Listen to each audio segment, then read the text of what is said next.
রমজান মাসে সকল হোটেল রেস্তোরাঁ বন্ধ রাখতে হবে। রমজানের পবিত্রতা রক্ষা করতে হবে। দেশের তৌহিদি মুসলিম জনতা রমজানকে শ্রদ্ধা করে। এই রমজান মাসে সকল বেহাপনা বন্ধ করতে হবে। আমি সরকারকে, এই স্থানীয় প্রশাসনকে উদ্যত আহ্বান জানাচ্ছি, রমজান মাসে যাতে কোনো হোটেল রেস্তোরাঁ খোলা না থাকে তার ব্যবস্থা করবেন।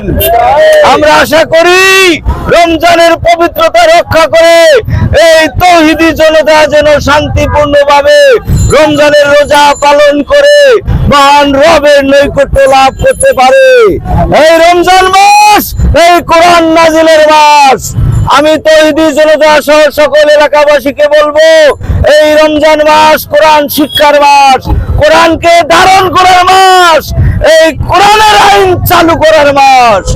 দুর্ভাগ্যজনক হলেও সত্য, এদের দেশের কোটি কোটি জনতা এই কোরআনের রাজ কায়েমের পক্ষে রায় দিয়েছিল, কিন্তু একটা কুচক্রী মহল ষড়যন্ত্র করে কোরআনের রাজ কায়েম যাতে না হতে পারে বাধা সৃষ্টি করেছে।